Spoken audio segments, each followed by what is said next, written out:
The next thing is of course the drop, and the drop altogether sounds like this.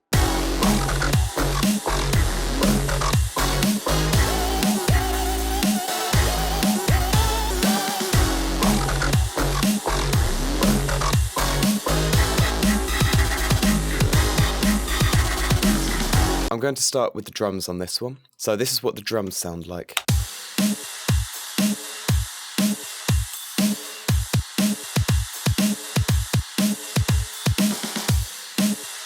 And there's nothing too special about them. I know a lot of people quite like the snare on this, but I'll just run through what I've done. This is my kick. And it started off sounding like this, which is a really nice thuddy kick, but it didn't have enough click to punch through in the mix, and it had too much sub on its low end, so I needed to roll that off, and that's what I've done with the first EQ, as well as a little boost around 100 Hz to give it a bit more thump. Next, I've compressed it, and this is some fairly basic compression, just a ratio of about 1.6, an attack time of 90 milliseconds to allow some of the click to pass through and just compress the tail end, and then a release time of 170.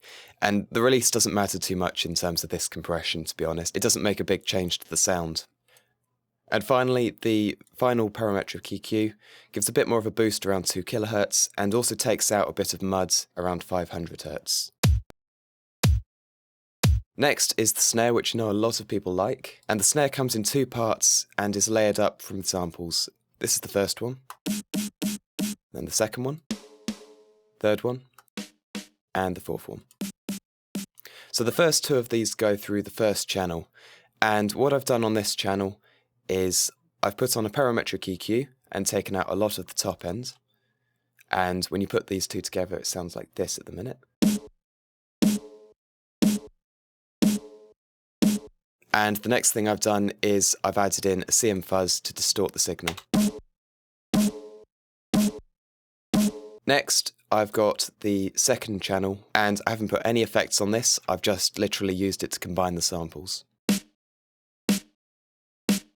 And when you put the 2 channels together, you get this. Finally, on the main snare channel, I've put on a parametric EQ, I've taken off some of the low end because there was some rumble, I've also taken out a little bit of a ring, and I've boosted the top end quite a lot. Then I've got a wave C1, and all I've used this for is to compress the top to bring out the tail a little bit more. What this does do though is gives the top end a really big click, and I wanted to bring that under control, so I've put on Bittersweet 2, which is a great free plugin by the way. It's a transient shaper, and I've turned it 34% off to sweet, taking off that initial transient. And it just brings that under control. And then finally I've got another parametric EQ at the end, with a little bit of a boost on the top end, and a cut on a ringy frequency at just over 7000 Hz. So this is what we've got so far.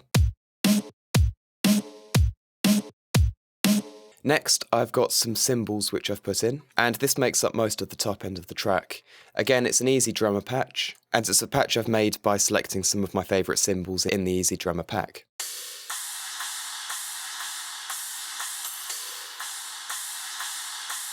Here I've compressed the high end to extend the tail of all the cymbals. I've also put on a parametric EQ which is hacking away at the sound.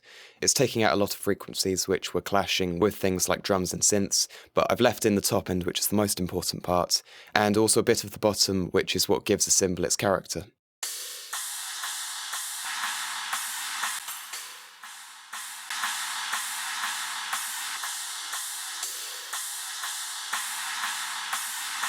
You can hear when I take off the parametric EQ, it's a very full sound, but it is filling out the whole frequency spectrum, so that EQ is necessary to make it fit with the mix. Next, I've got a crash cymbal which I've added, which sounds like this.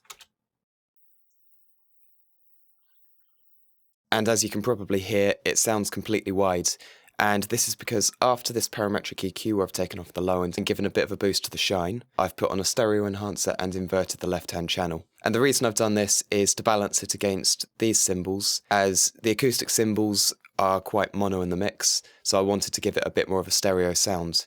And then, of course, if you sum the whole track to mono, you've still got these acoustic cymbals, but the full stereo cymbals just cancel out, and you don't really lose anything therefore. But in stereo, it does sound a lot bigger. I've also now got some ride samples, which are loops. And again, put on an EQ, rolled off the low end, taken out a chunk around 2600 Hz, which is where the kick and snare have a lot of their clicks, so I wanted to make sure I left that space for it in the drums. And I've compressed it to squash the sound a little. And then this second ride, which is the second line along here, goes onto a separate track. What I've done is, again, I've inverted a channel, but I've also phase offset it a little. And then I've sent that straight into the channel we were just looking at, so the two rides loops are combined. And these are duplicates of the exact same loop, but what I've done is I've used different sections when I've chopped it up, so I'm never going to get any phase cancellation between them because they are different parts of the same loop playing at once. That gives quite a nice big sound.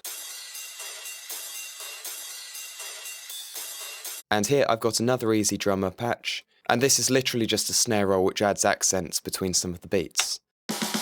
So if we put all of this together,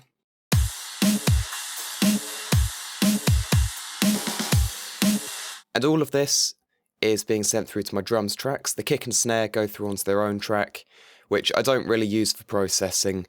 It's just so I can adjust the level of it later if I want, and also have a look at the frequency spectrum on both the kick and snare at once. Plus it also means if I ever want to do sidechaining from the kick and snare, I can just send that track over, as I would with any sidechain, and I've already got them on the same bus. So all of the other drums go straight into the drums track, the kick and snare bus then goes into the drums track too, and on here, again, we've got a parametric EQ2, which is really just there as a spectrum analyzer, and Thrill Seeker LA. And I'm using this to bus compress the drums in exactly the same way as I showed in my recent bus compression tutorial. So if I take this off, and we have a listen to this, I'm also going to turn off my master effects as there's some more bus compression here. Let's have a listen to the drums without the bus effects.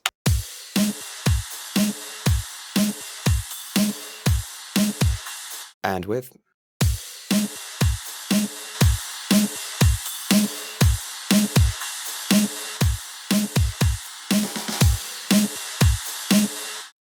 So there we go, once you've put on a bit of bus compression, it gives the drums a bit more pump, it also brings up the level of the cymbals, but because of the way compression works when it's done right, you still get all of the punch in the kick and snare that you had originally, just a bit more perceived loudness, which is really desirable with electronic drums. And also, of course, I'm also bus compressing on the master bus, which blends the entire mix together, but when you're just listening to the drums, it also makes a difference, so this is what it sounds like with my master effects. And as I said, it's just a Thrill Seeker LA again.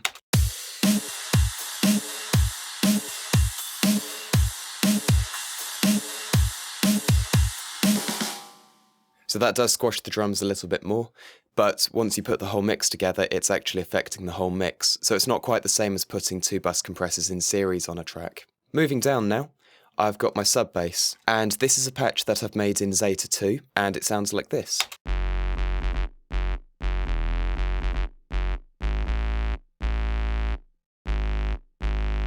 So what I've got here is I've got my sub channel, and I've put a fruity compressor on it and used the complete mix preset, as I've always found it really easy when slapping this onto a sub bass to bring out a lot of the click and pop in the initial transient of the sub. I've also got a slight distortion on it to add some harmonics, and then I've put on an EQ. I've hacked out a lot of the high end because some of those harmonics I didn't really want higher up.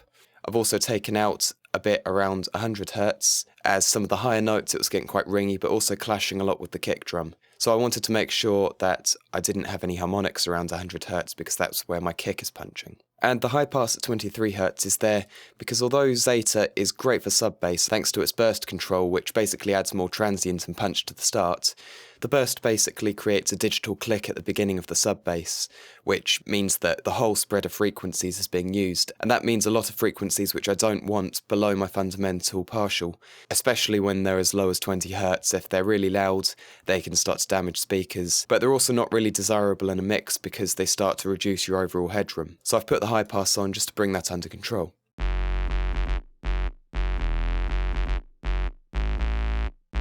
This is what the sub bass sounds like on its own.